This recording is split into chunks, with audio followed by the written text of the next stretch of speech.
And there are more stories to be attached to that about, how the old ladies took those stories and embellished on them and told them to everyone. So it got to be kind of embarrassing. But at any rate, in this particular instance, we're going to Jim's home to tell them that we're engaged. And Jim says to his mother, "Do you know where that old ring is that I had?" And she says, "Wait, I'll go see." And she scurries off and comes back maybe 5 minutes later, and she grabs my hand and she says, "Here, this doesn't look so good on my old hand anymore." And she gave me not her engagement ring, because she had sold that during the Depression, but the ring that Joseph Trainer, her son, had bought for her when he got old enough to replace her ring. It was a quarter-carat diamond, beautiful, beautiful ring in a lovely old-fashioned setting. And, that's just a signal moment in your life. I so admired her, and that she would give me that ring. Yeah. Jeez. Do you to have it? Do you still have it? No, I don't. Many years later, Joseph Trainer, the namesake of the one who gave her the ring, came home with his young woman, Kim, whom you've met, and sat at the dinner table after dinner and announced that after 4 months of dating that they were planning getting married the next summer. And took that ring off my finger. Oh, yes, yes. How lovely. Perfect. And she's got it. And now the responsibility is hers. Yeah. I was going to say, it's now up to her. Wow. But, I didn't even think about it. It was just... You just did it. Yeah. Oh, my.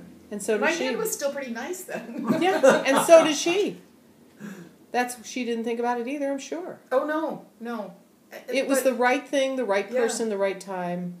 Exactly. How lovely. Right. It is lovely. That's a great... And it's a thing, but it has much more meaning when you give it that way. Mm-hmm. Whatever happened to the other ring? We don't know. Oh. I don't think it was worth much. Well, it might have been. I think it was set in gold. Wow. And I never knew about the Indian princess. So. That's lovely. So obviously she approved of you, didn't she? Yes, she did. Yeah. I approved of her. She said, "If you can tame that boy," right? Make something out of my boy. Right, that's right.